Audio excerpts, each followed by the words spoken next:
क्या आपने कभी सोचा है कि एक देश का इतिहास बार बार क्यों दोहराया जाता है? आज हम बात करेंगे नेपाल की, एक ऐसा देश जो दशकों से राजनीतिक उथल-पुथल, क्रांतियों और संघर्षों के एक चक्र में फंसा हुआ है। यह कहानी है नेपाल के राजतंत्र से लेकर एक ऐसे लोकतंत्र तक पहुंचने की जिसे अब वहां की युवा पीढ़ी भी नकार रही है। आइए समझते हैं इस पूरी कहानी को 6 अहम बिंदुओं में। साल 1990 लोकतंत्र की पहली सुबह क्या हुआ? 1990 के दशक तक नेपाल एक निरंकुश पंचायत प्रणाली के तहत था, जहां राजा के पास असीमित शक्तियां थीं और राजनीतिक दलों पर प्रतिबंध था।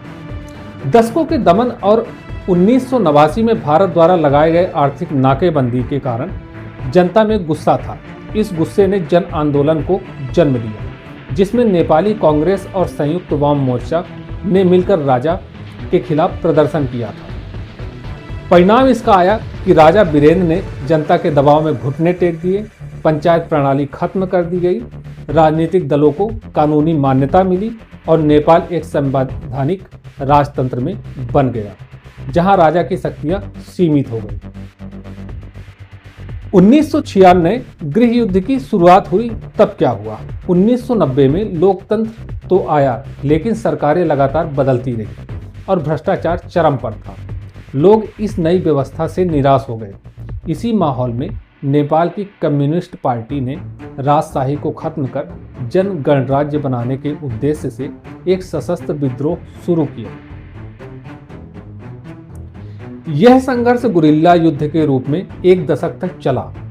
1 जून 2001 को शाही परिवार का एक हत्याकांड हुआ, जिसमें राजा वीरेंद्र और उनके परिवार के अधिकांश सदस्यों की हत्या कर दी गई। इस घटना ने राजशाही की छवि को धूमिल कर दिया।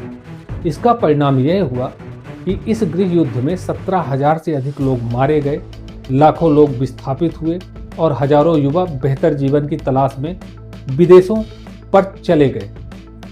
साल 2006 राजशाही का अंत। क्या हुआ? 2006 तक राजा ज्ञानेंद्र ने सारी शक्तियां अपने हाथों में ले ली थी। जनता का असंतोष चरम पर था। 7 दलीय गठबंधन ने माओवादियों के साथ मिलकर राजा के खिलाफ एक जन आंदोलन शुरू कर दिया था। 19 दिनों तक लाखों लोग सड़कों पर उतरे, जिसमें महिलाएं, दलित, आदिवासी, छात्र, डॉक्टर और किसान सहित समाज के सभी वर्ग शामिल थे। यह आंदोलन अभूतपूर्व था, क्योंकि इसमें सभी नागरिक तबकों ने हिस्सा लिया था। जनता के भारी दबाव के कारण राजा को झुकना पड़ा।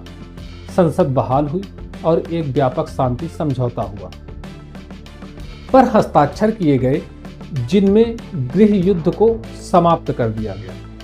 2008 में राजशाही को आधिकारिक तौर पर बिल्कुल खत्म कर दिया गया और नेपाल एक संघीय लोकतंत्र गणराज्य बन गया। साल 2015 गणतंत्र में पहला बड़ा विद्रोह क्या हुआ? राजतंत्र खत्म होने के बाद नेपाल में 15 से अधिक सरकारें बनी। भ्रष्टाचार और राजनीतिक अस्थिरता से लोगों को निराश कर दिया। 2015 में जब नया संविधान आया तो मधेसी और धारू समुदायों ने विरोध प्रदर्शन शुरू कर दिए। उनका आरोप था कि संविधान के प्रावधानों में उनके साथ भेदभाव किया गया, जैसे नागरिकता कानून और संसद में प्रतिनिधित्व।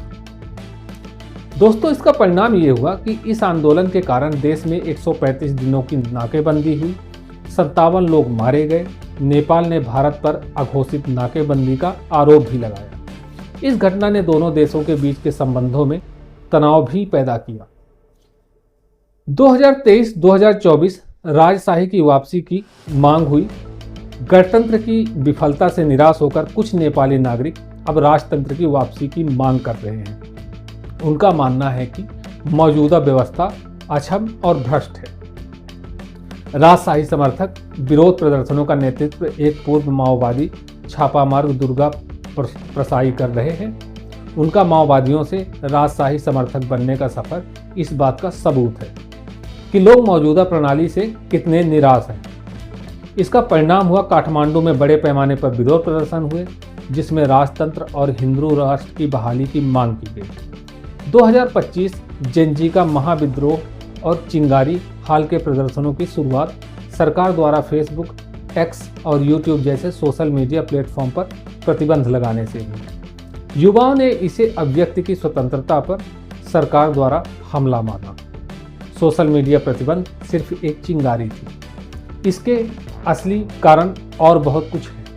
जैसे सबसे प्रमुख कारण है लगभग 20% युवा बेरोजगार हैं और हर दिन 2000 से अधिक युवा काम की तलाश में विदेशों पर जा रहे हैं। साथ ही भ्रष्टाचार नोपो क्विट्स नामक एक सोशल मीडिया अभियान ने राजनीतिक नेताओं के बच्चों की भव्य जीवन शैली को उजागर किया, जो देश की गरीबी के बिल्कुल विपरीत था। साथ ही विरोध प्रदर्शन हिंसक हो गए।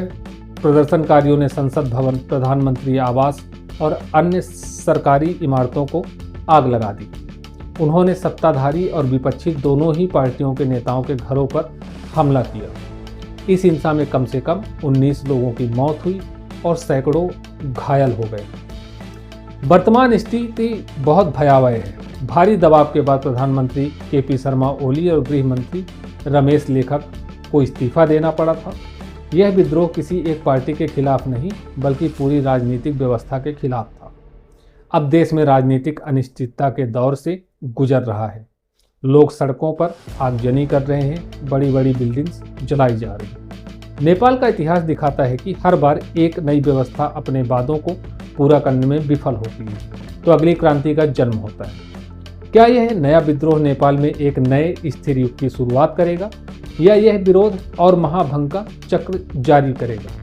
यह तो आने वाला समय ही बताएगा। आप इसके बारे में क्या सोचते हैं, हमें कमेंट करके जरूर बताइए।